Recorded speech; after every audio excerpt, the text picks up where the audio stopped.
ইরানের মুসলমানেরা, তাদের সাথে আমাদের আকীদার অনেক বেশ কম আছে, কিন্তু তারা যখন ঐক্যবদ্ধ হলো, ইরানের ওলামারা, আয়াতুল্লাহরা যখন ঐক্যবদ্ধ হলেন, তখন আমেরিকার মতো বিরাট পরাশক্তিকে তারা পদানত করে ইসলামী রাষ্ট্র, তাদের ভাষায় তারা ইসলামী রাষ্ট্র প্রতিষ্ঠা করতে সক্ষম হয়েছে এবং আমেরিকাকে পদানত করেছে।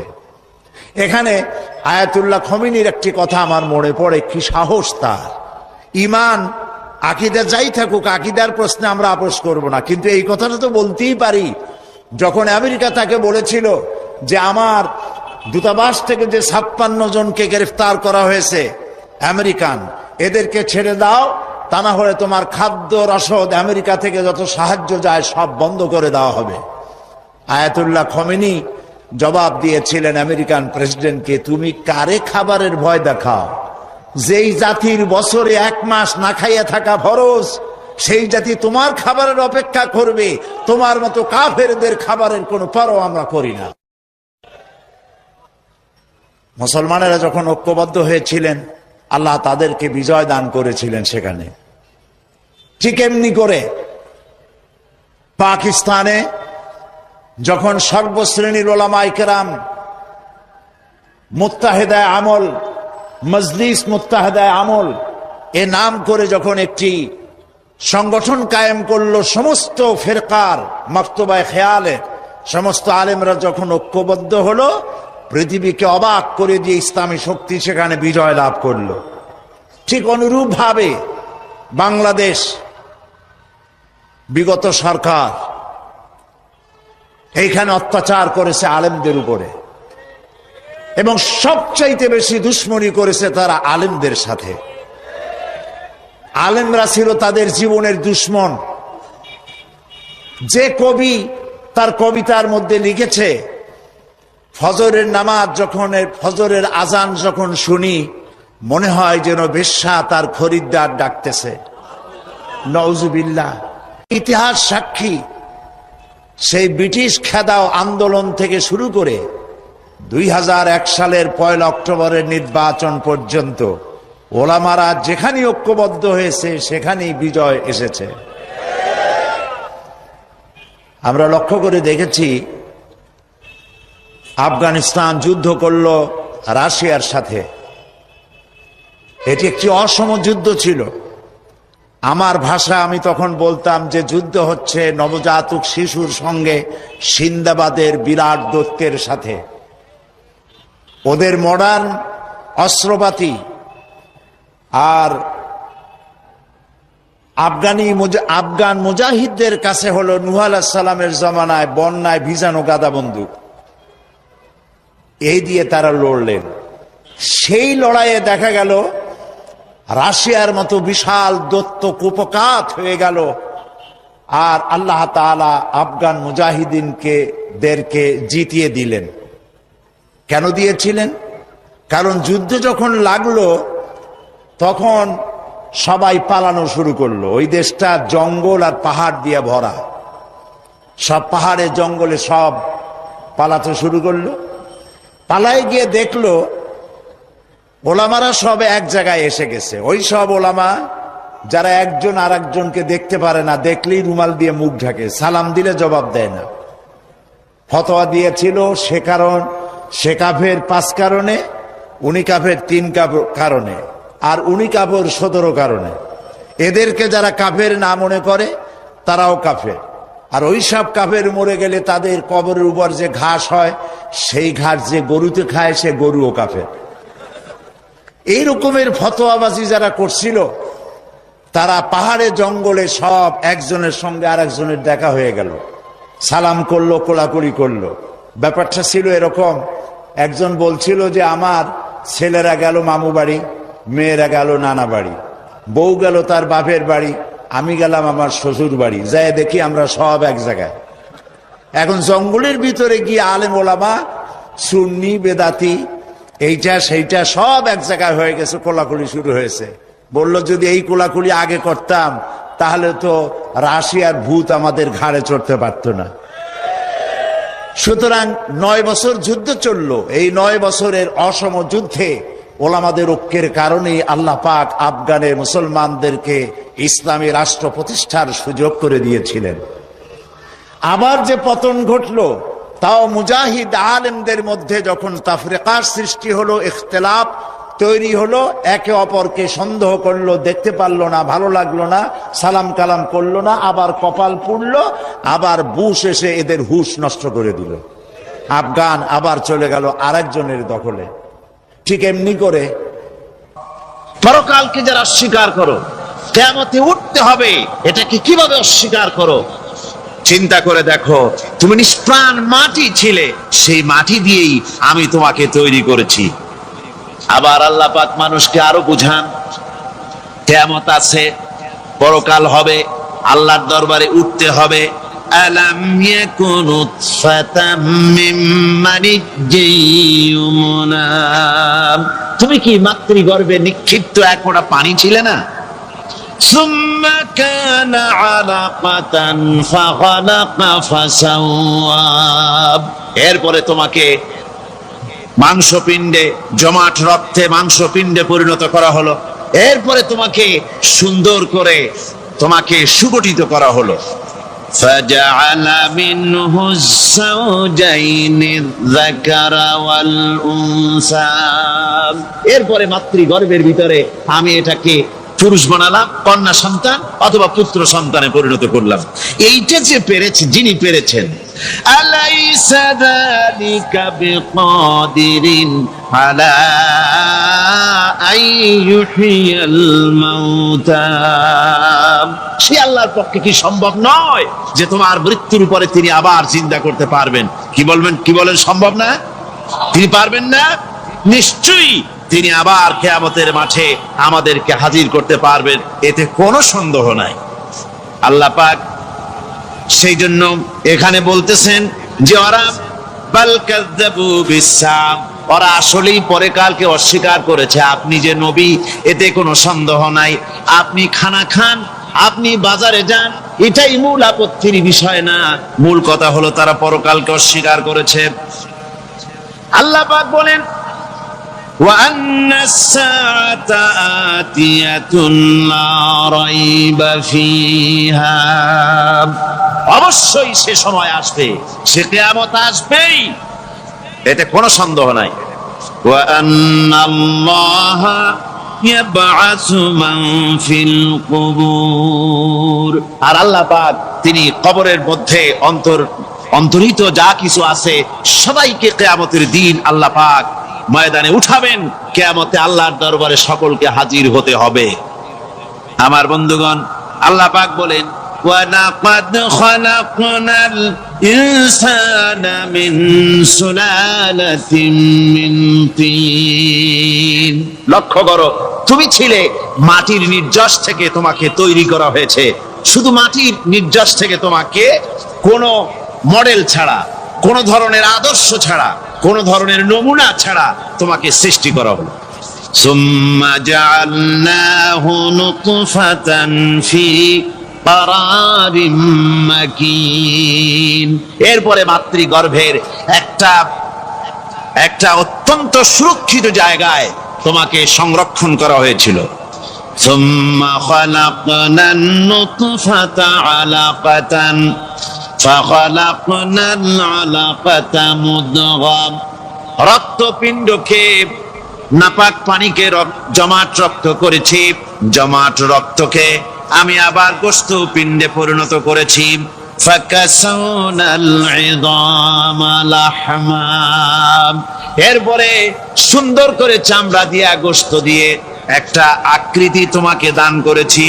সুম্মা আনশানাহু খালকান আখারা ফাতাবারাকাল্লাহু আহসানুল খালিকিন, এরপরে সুন্দর একটা বিশেষ একটা আকৃতি দিয়ে তোমাকে আমি সুন্দর করে সুগঠিত করে তোমাকে তৈরি করেছি।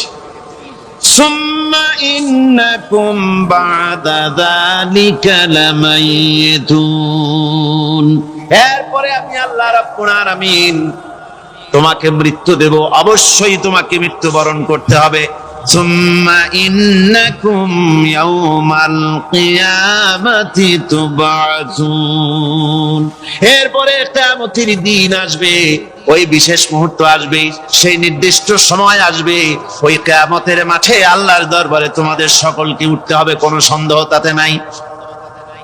আল্লাহ পাক বলছেন وَأَعْتَدْنَا لِمَنْ كَذَّبَ بِالسَّاعَةِ سَعِيرًا, আমার এই পরকালকে, এই আখিরাতকে, কিয়ামতের দিনকে যারা অস্বীকার করবে, যারা মিথ্যা মনে করবে, আমি তাদেরকে জ্বলন্ত আগুনের শাস্তি তাদের জন্য রেখেছি। জোরে বলেন নাউজুবিল্লাহ।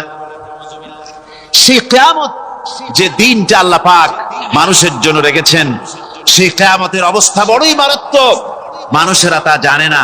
মানুষ যদি তা বুঝতে পারতো, জানতে পারতো, তাহলে মানুষেরা গুনাহের কাজ করতে পারতো না।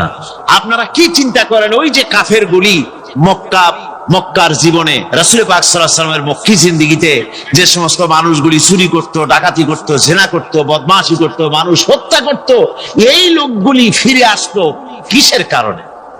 তাদেরকে এই আখিরাতের কথা বলা হয়েছে, এই পরকালের কথা বলা হয়েছে।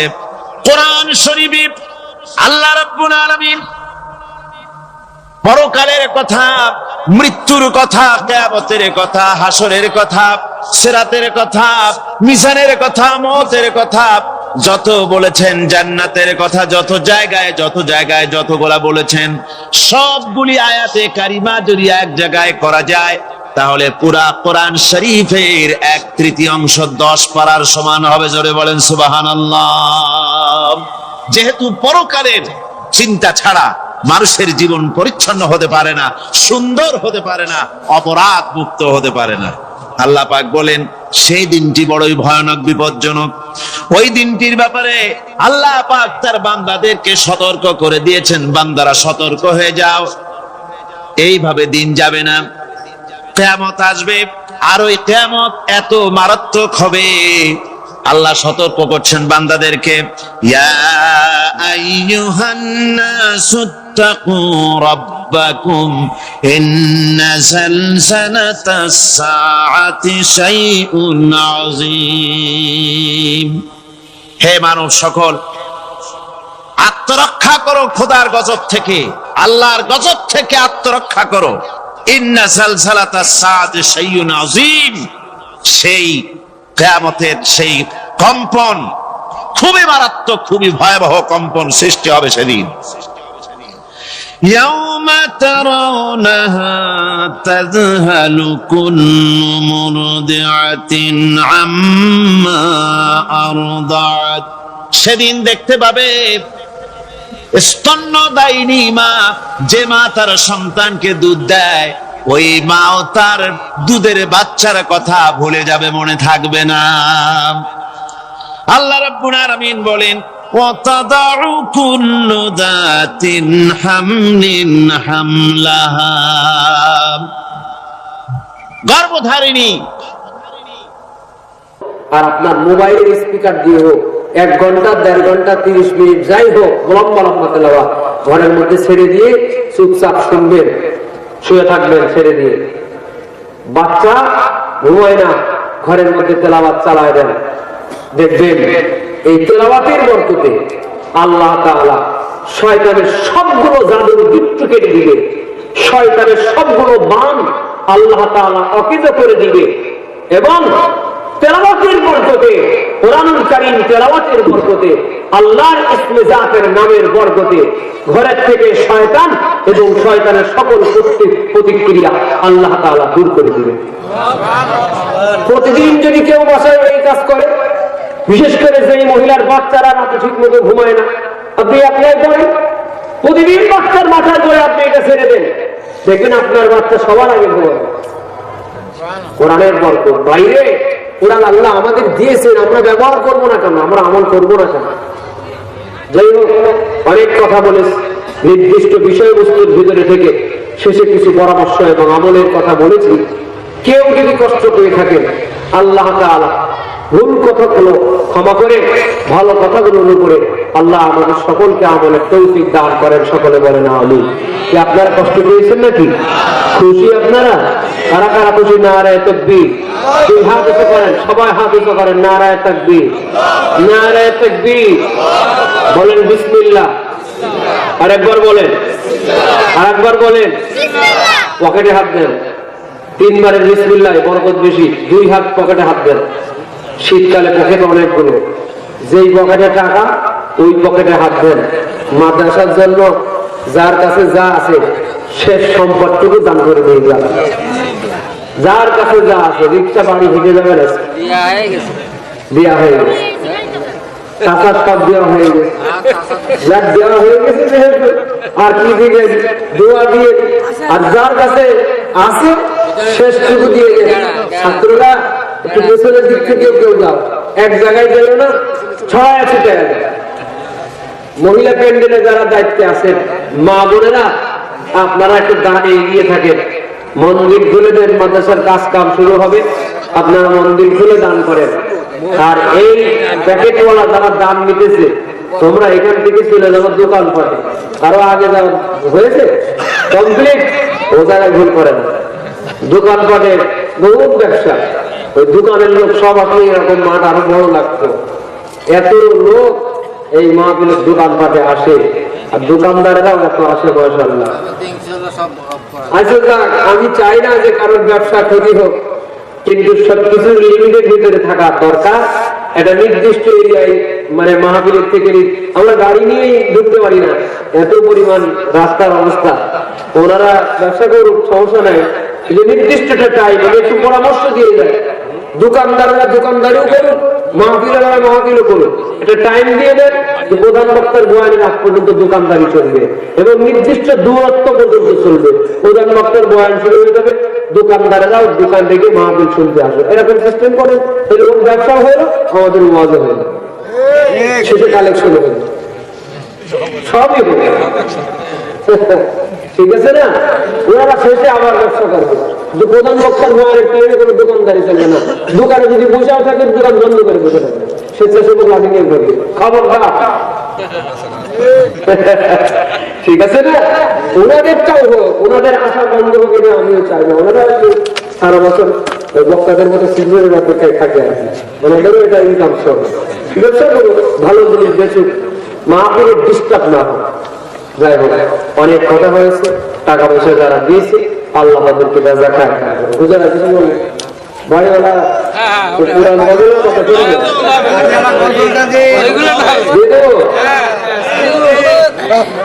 আচ্ছা পুরান হইলেও ভালো, ঠিক আছে। তবে আপনাদের জন্য সুসংবাদ, এর আগে বলেছি কিন্তু হয়নি। এখন ইনশাল্লাহ বাড়িওয়ালা টুর রেকর্ড হয়ে গেছে অলরেডি, ইনশাল্লাহ শুটিং বাকি আছে, অডিও হয়ে গেছে। রমজানের আগে ইনশাল্লাহ এটা রিলিজ হবে। আর না না, রিলিজের আগে আমাদের শরীয়তে নেই না, রিলিজের আগে কোনো গজল শোনানো, এটা আমাদের শিল্পীদের শরীয়তে এটা হারাম, শোনানো যায় না। আর আরো সুসংবাদ হলো, আমার বাড়িওয়ালা ওয়ান যেটা আপনারা শুনতে চান, এটাও আমার নিজের চ্যানেলে প্রায় 10 কোটি মানুষ দেখেছে, আলহামদুলিল্লাহ। আল্লাহ যদি কবুল করেন, ইনশাআল্লাহ 100 কোটি ছাড়াবে বলে আমরা আশাবাদী। প্রত্যেক দিন প্রায় 3 লক্ষ নতুন মানুষ এই গজলটা দেখে। তো এটা আমাদের ইসলামী সঙ্গীতের জন্য সফলতা। আল্লাহ আমাদেরকে যেন সেই দিনের খেদমতে আমাদের কণ্ঠকে আল্লাহ যেন কবুল করেন বলে আমি। চোখের পলকে তুমি হতে পারো চিরতরে বন্ধ হবে তোমার নিঃশ্বাস। চোখের পলকে তুমি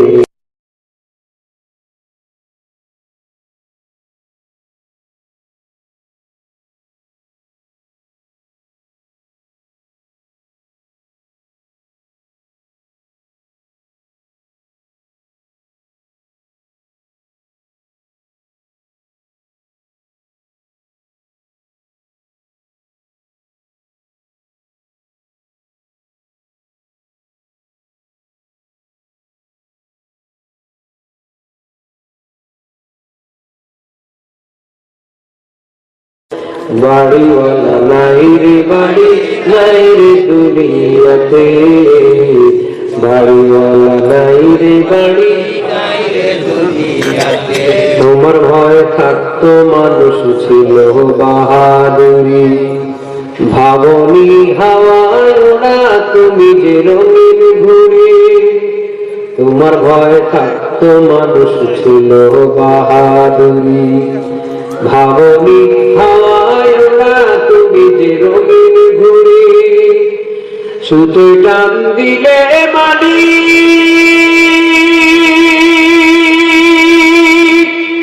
ও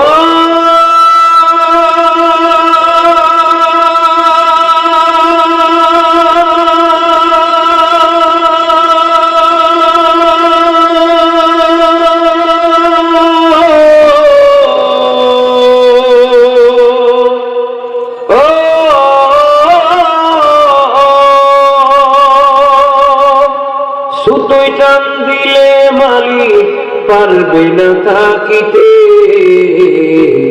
বাড়িওয়ালা নাই রে বাড়ি নাই রে দুনিয়াতে, বাড়িওয়ালা নাই রে বাড়ি নাই রে দুনিয়াতে, বাড়িওয়ালা নাই রে বাড়ি নাই রে দুনিয়াতে, বাড়িওয়ালা নাই রে বাড়ি।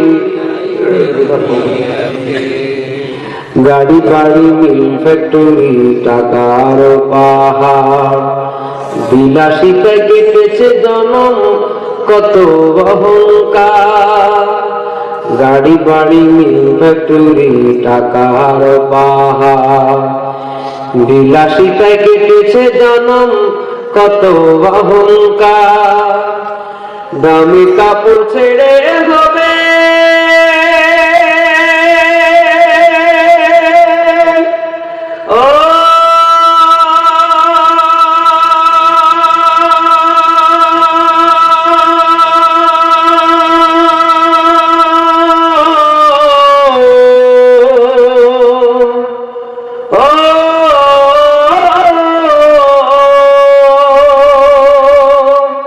দামি কাপড় ছেড়ে হবে সাদা কাফন পরিতে,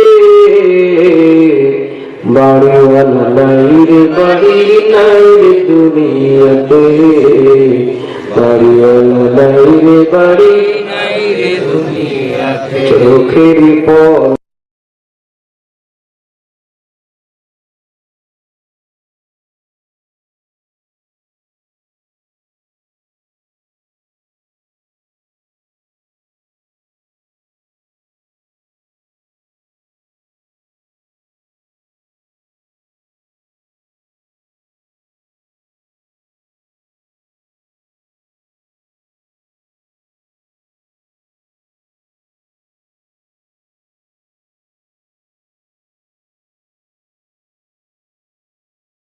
বাড়িওয়ালা নাই রে বাড়ি নাই রে দুনিয়াতে, বাড়িওয়ালা নাই রে বাড়ি নাই রে দুনিয়াতে, বাড়িওয়ালা নাই রে বাড়ি নাই রে দুনিয়াতে, বাড়িওয়ালা নাই রে বাড়ি নাই রে দুনিয়াতে। আলহামদুলিল্লাহ, অনেক রাত অনেক শীত। আলহামদুলিল্লাহ, আপনারা যে এত সময় পর্যন্ত বসে আছেন শীতের মধ্যে, এজন্য আমাদের সকলকে আমি আবারও ধন্যবাদ জানাই, মোবারকবাদ জানাই, দোয়া করি। এখন আমরা মোনাজাতে যাব। এই ময়দানে এই মাদ্রাসার আয়োজনে মাহফিলে আমি এর আগে বহুবার এসেছি। আমাদের বেলাল ভাই মাদ্রাসা কর্তৃপক্ষ আমাকে দাওয়াত করেছেন। গত বছর আমার ডেট মিলে নাই, আসার সুযোগ হয় নাই।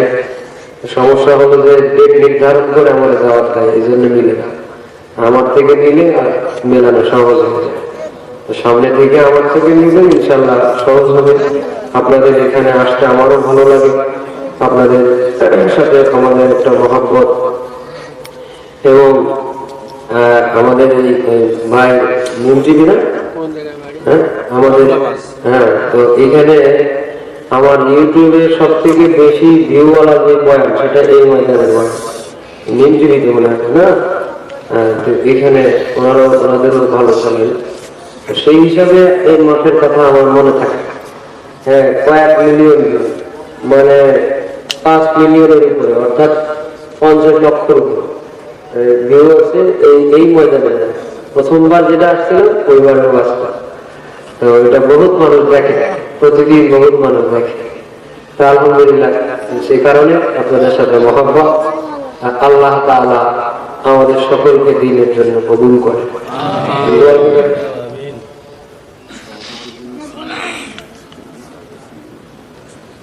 আচ্ছা, সভাপতি সাহেবের স্ত্রী কিছুদিন আগে ইন্তেকাল করেছেন। অসুস্থ, সবার জন্য দোয়া হয়। ইস্তেগফার করে আস্তাগফিরুল্লাহ রাব্বি ওয়া আতুবু ইলাইহি লা হাওলা ওয়া লা কুওয়াতা ইল্লা বিল্লাহিল আলিয়্যিল আযীম। আস্তাগফিরুল্লাহ রাব্বি মিন কুল্লি যামবি ওয়া আতুবু ইলাইহি লা হাওলা ওয়া লা কুওয়াতা ইল্লা বিল্লাহিল আলিয়্যিল আযীম। আল্লাহুম্মা সাল্লি আলা সাইয়্যিদিনা ওয়া নাবিয়িনা ওয়া শাফিঈনা وحبيبنا ومولانا محمد صلى الله عليه وعلى آله وأصحابه وبارك وسلم. الحمد لله رب العالمين، والصلاة والسلام على رسوله الكريم. ربنا ظلمنا أنفسنا وإن لم تغفر لنا وترحمنا لنكونن من الخاسرين.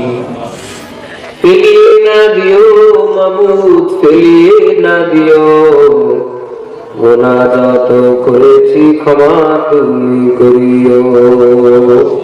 আয় আল্লাহ, মুহাম্মদিয়া হিফজুল কোরআন মাদ্রাসা শঙ্করপুরের আয়োজনে আজকের 13তম ওয়াজ মাহফিল শেষ করে আমি তোমার এক গুনাহগার বান্দা, গুনার বোঝা মাথায় নিয়ে গভীর নিতে তোমার প্যারা বান্দা বান্দিদের সাথে নিয়ে 2টা হাত উত্তোলন করেছি। জেনে না জেনে, ইচ্ছা নিশ্চয়, প্রকাশ্য গোপন ছোট বড় বহু গুনাহ আমরা করেছি। আল্লাহ, বান্দা হিসাবে আমরা ভুল করেছি, আমরা গুনাহ করেছি।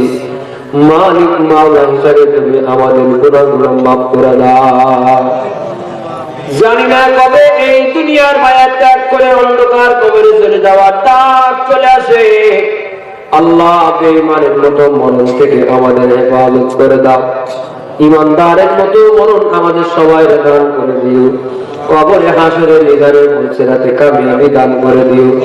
আপনজন হারানোর ব্যথা নিয়ে যারা হাত উত্তোলন করেছি, যার মা নাই, যার বাবা নাই, মা হারা, বাবা হারা, এতিম সন্তানেরা আমার সঙ্গে হাত উঠেছে। আল্লাহ, শ্বশুর শাশুড়ি, দাদা দাদি, নানা নানি, আপনজন স্বামী স্ত্রী, ময় মুরব্বী, পাড়াপড়শি, পরিবারের মানুষ, আত্মীয় স্বজন, বন্ধুজন, উস্তাদ শাগরিদ, আল্লাহ যার জন্য দোয়া করে, কে কার জন্য দোয়া করে, আল্লাহ তুমি অন্তর্যামী, তুমি জানো। আল্লাহ, এই মুহূর্তে সকলের দোয়াকে আপনজনের কবরের আযাব মাফ করে দাও। এই এলাকার কতগুলো স্থান জানি না কোন কবরের মধ্যে আযাবওয়ালা কবরওয়ালা, হয়তো আমাদের অনেকের মা, অনেকের বাবা। আল্লাহ, আমাদের দোয়ার ওসিলায় আপনজনের কবরের আযাব তুমি মাফ করে দাও। দুনিয়ার সমস্ত মুমিন জান্নাতের কবরের আযাব মাফ করে দাও। সভাপতি সাহেবের স্ত্রী ইন্তেকাল করেছে, কবরের আযাব মাফ করে দাও। আয় আল্লাহ, বিশেষ করে গত 2 দিন আগে বাংলাদেশের সাবেক প্রধানমন্ত্রী বেগম খালেদা জিয়া ইন্তেকাল করেছেন। আমরা তার জন্য দোয়া করি। মানুষ হিসেবে যদি ভুল হয়, ভুল ক্ষমা করে তার কবরকে জান্নাত বানায় দাও। বাংলাদেশের বীর হাদি, শহীদ হাদি শাহাদাত বরণ করেছে, তুমি তার শাহাদাতের মাকাম দান করে দাও। তাদের পরিবার, তার পরিবার পরিজনদের তুমি উত্তম অভিভাবক হয়ে দাও। তামাম পৃথিবীর সমস্ত মুসলমানের কবরের আযাব মাফ করে দাও। আয় আল্লাহ, বেনামাজি মানুষদের নামাজি বানায় দাও, বেপর্দানিশী মানুষের পর্দানিশী বানায় দাও। হারাম থেকে বেঁচে থেকে হালাল উপার্জনকারী বানায় দাও। টেনশন, পেরেশানি, বালা মুসিবত মুক্ত জিন্দেগি দান করে দাও। আল্লাহ, অসুস্থ ব্যক্তিদের সেবায় আজলা কুল্লিয়া কামিলা দান করে দাও। অসুস্থ জনের জন্য দোয়া চেয়েছি। আল্লাহ, কতজনের মনে দোয়া আছে, আল্লাহ নিজেরাও অনেকে অসুস্থ, কতজনের আপনজন হাসপাতালে, বাড়ির মধ্যে অসুস্থ। আল্লাহ তাদেরকে তুমি সেবায় আবেলা করিয়া কামেলা দান করে দাও। আয় আল্লাহ ঋণ মুক্ত, অভাব মুক্ত, সচ্ছলতার জিন্দেগি দান করে দাও। একে অপরের মধ্যে মিল মুহাব্বত ওয়ালা জীবন দান করে দাও।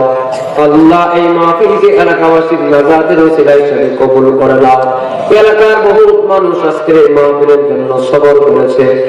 আল্লাহ বহুত বাড়ির মানুষেরা মাই করে আওয়াজ তারপরে মাহফিলের জন্য সহযোগিতা করেছে। আল্লাহ ঘুমানোর কষ্ট তারপরেও মেনে নিয়েছে। আল্লাহ মাহফিলের জন্য তাদের ত্যাগ তুমি নাজাতের ওসিলা হিসেবে কবুল করে নাও। আল্লাহ টাকা দিয়ে, অর্থ দিয়ে, পয়সা দিয়ে সহযোগিতা করেছে, জায়গা দিয়ে, পরামর্শ দিয়ে, আল্লাহ তাদের সকলকে তুমি উত্তম প্রতিদান দান করে দাও। বিশেষ করে মাদ্রাসার জন্য যারা দান করেছে, দানের নিয়ত করেছে, সবাইকে তুমি জাযায়ে খায়ের দান করে দাও।